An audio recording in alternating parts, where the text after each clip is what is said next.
राष्ट्रीय शिक्षा नीति 2020 भाग 2 उच्चतर शिक्षा अध्याय 9 गुणवत्तापूर्ण विश्वविद्यालय एवं महाविद्यालय भारतीय उच्चतर शिक्षा व्यवस्था हेतु एक नया और भविष्योन्मुखी दृष्टिकोण।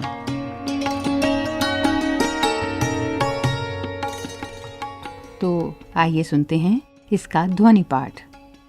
पृष्ठ संख्या 52। 9. गुणवत्तापूर्ण विश्वविद्यालय एवं महाविद्यालय भारतीय उच्चतर शिक्षा व्यवस्था हेतु एक नया और भविष्योन्मुखी दृष्टिकोण। 9.1 उच्चतर शिक्षा मनुष्य और साथ ही सामाजिक कल्याण के विकास में अति आवश्यक भूमिका निभाती है। जैसा कि हमारे संविधान में भारत को एक लोकतांत्रिक, न्यायपूर्ण, सामाजिक रूप से सचेत, सांस्कारिक और मानवीय राष्ट्र जहां सभी के लिए न्याय, स्वतंत्रता, समानता और भाईचारे का भाव हो, एक ऐसे राष्ट्र के रूप में विकसित करने की परिकल्पना की गई है। एक राष्ट्र के आर्थिक विकास और आजीविकाओं को स्थायित्व देने में भी उच्चतर शिक्षा एक महत्वपूर्ण योगदान देती है। जैसे जैसे भारत ज्ञान आधारित अर्थव्यवस्था और समाज की ओर बढ़ता जा रहा है, वैसे वैसे और अधिक भारतीय युवा उच्चतर शिक्षा की ओर बढ़ेंगे। 9.1.1 21वीं सदी की आवश्यकताओं को देखते हुए गुणवत्तापूर्ण उच्चतर शिक्षा का जरूरी उद्देश्य अच्छे, चिंतनशील, बहुमुखी प्रतिभा वाले रचनात्मक व्यक्तियों का विकास करना होना चाहिए।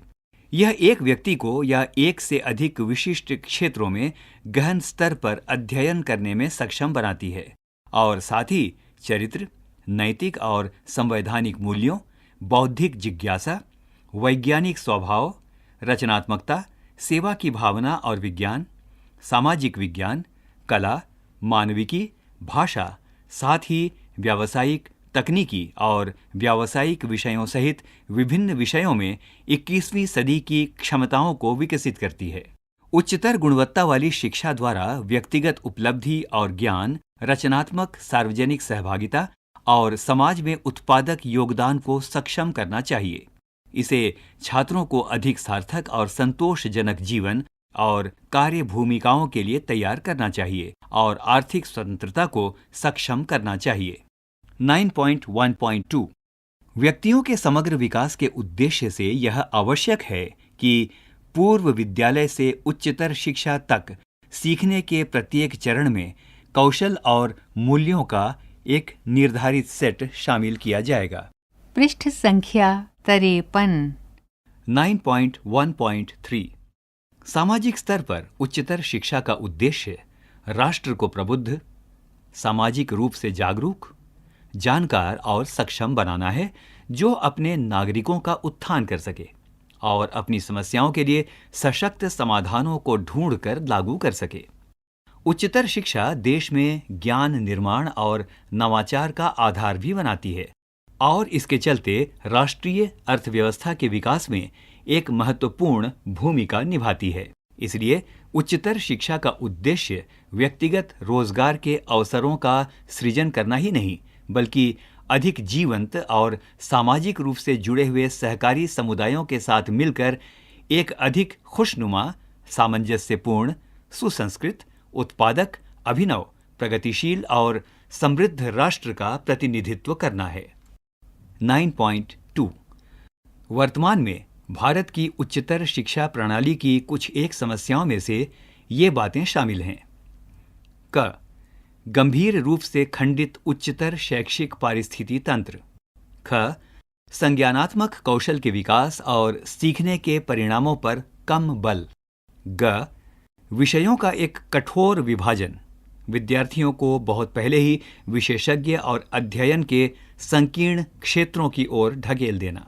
घ सीमित पहुंच, विशेष रूप से सामाजिक आर्थिक रूप से वंचित क्षेत्रों में जहां कुछ एक ही ऐसे विश्वविद्यालय और महाविद्यालय हैं जो स्थानीय भाषाओं में पढ़ाते हैं। अंग सीमित शिक्षक और संस्थागत स्वायत्तता। च योग्यता आधारित करियर प्रबंधन और संकाय और संस्थागत लीडरों की प्रगति के लिए अपर्याप्त तंत्र। 6 अधिकांश विश्वविद्यालयों और महाविद्यालयों में शोध पर कम बल और विषयक अनुशासनों में पारदर्शी और प्रतिस्पर्धी समीक्षा शोध निधियों की कमी। ज उच्चतर शिक्षा संस्थानों में गवर्नेंस और नेतृत्व क्षमता का अभाव। झ एक अप्रभावी विनियामक प्रणाली। और य बहुत सारे संबद्ध विश्वविद्यालय जिनके परिणाम स्वरूप अवर स्नातक शिक्षा के निम्न मानक। 9.3 यह नीति उच्चतर शिक्षा प्रणाली में आमूल चूल बदलाव और नए जोश के संचार के लिए उपयुक्त चुनौतियों को दूर करने के लिए कहती है, जिससे सभी युवा लोगों को उनकी आकांक्षा के अनुरूप गुणवत्तापूर्ण, समान अवसर देने वाली एवं समावेशी उच्चतर शिक्षा मिले।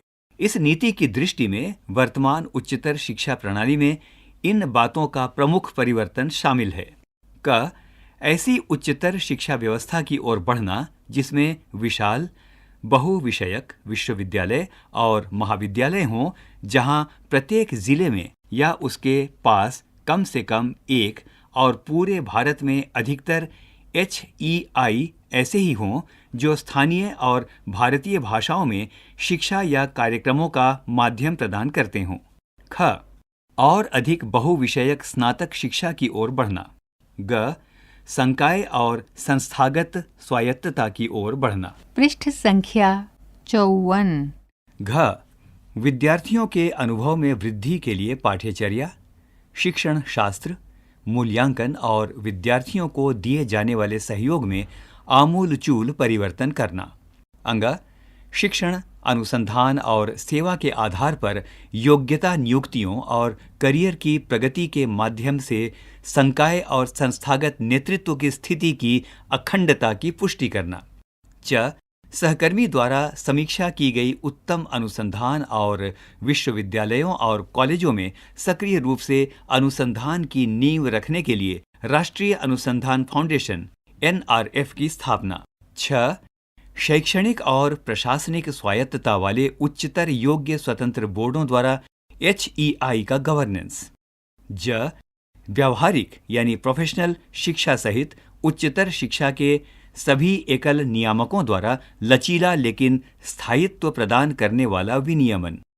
झ उपायों की एक श्रृंखला के माध्यम से पहुंच, समता और समावेशन में वृद्धि। इसके साथ ही उत्कृष्ट सार्वजनिक शिक्षा के लिए अधिक अवसर, वंचित और निर्धन छात्रों के लिए निजी परोपकारी विश्वविद्यालयों द्वारा छात्रवृत्ति में पर्याप्त वृद्धि, ओपन स्कूल, ऑनलाइन शिक्षा और मुक्त दूरस्थ शिक्षा यानी ODL और दिव्यांग शिक्षार्थियों के लिए सभी बुनियादी ढांचे और शिक्षण सामग्री की उपलब्धता और उस तक उनकी पहुंच। अभी आप सुन रहे थे राष्ट्रीय शिक्षा नीति 2020 भाग 2 उच्चतर शिक्षा, अध्याय 9 गुणवत्तापूर्ण विश्वविद्यालय एवं महाविद्यालय भारतीय उच्चतर शिक्षा व्यवस्था हेतु एक नया और भविष्योन्मुखी दृष्टिकोण। वाचन स्वर अजीत होरो, निर्माण सहयोग जगबंधु जाना, मीनाक्षी कुकरेती और तनु गुप्ता, निर्माण वंदना अरिमर्दन तथा प्रस्तुति CIET NCERT नई दिल्ली, भारत।